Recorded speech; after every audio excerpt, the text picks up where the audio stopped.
जिनके पास दृढ़ इच्छा शक्ति है वो कार्य लक्ष्य की पूर्ति करने के लिए दृढ़ता के साथ संकल्प कर लेते हैं और उसे प्राप्त करके ही रहते हैं।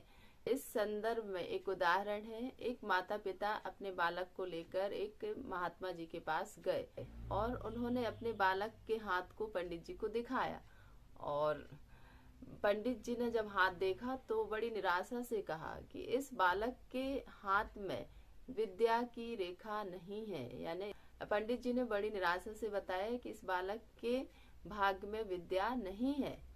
बालक ने पूछा कि महाराज, कहाँ होती हैं ये विद्या की रेखाएं, कृपया मुझे बताइए। तो पंडित जी ने संकेत के माध्यम से, इशारे से बच्चे के हाथ में रेखाएं बता दी। उसी क्षण बालक अंदर गया और एक तेज धार वाली चाकू लेकर आया और अपने हाथ की जो रेखा है उसमें गहरी नोक से ऐसे रेखा खींच दी। पंडित जी बालक के साहस से चकित हो उठे। चाकू से तो भाग्य की रेखाएं नहीं बनती, लेकिन दृढ़ निश्चय से तुम विद्या प्राप्त कर सकते हो, ऐसा सराहना करते हुए पंडित जी ने उनके साहस की प्रशंसा की थी।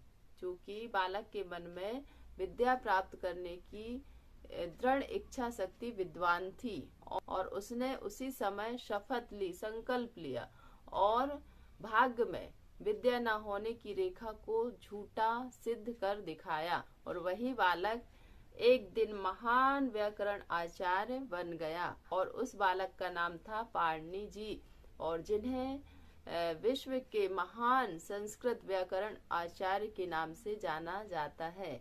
तो दृढ़ इच्छा शक्ति यदि है तो हर कार्य सफल संभव बना सकते हैं। हमारी जो इच्छा शक्ति है वो मजबूत है और दृढ़ है, तो फिर हमें कोई भी हिला नहीं सकता। इसलिए हम अपनी इच्छा शक्ति को पहले दृढ़ बनाएं, आत्मविश्वास बढ़ाएं और हर कार्य को संभव बनाएं। ऐसा प्रयास हर एक विद्यार्थी कर सकते हैं, और यही प्रयास करते हुए जीवन में हम आगे बढ़ते रहें, चमकते रहें, हंसते मुस्कुराते हुए जीवन का आनंद लेते रहें। बहुत बहुत धन्यवाद, बहुत बहुत धन्यवाद। Take care, bye bye.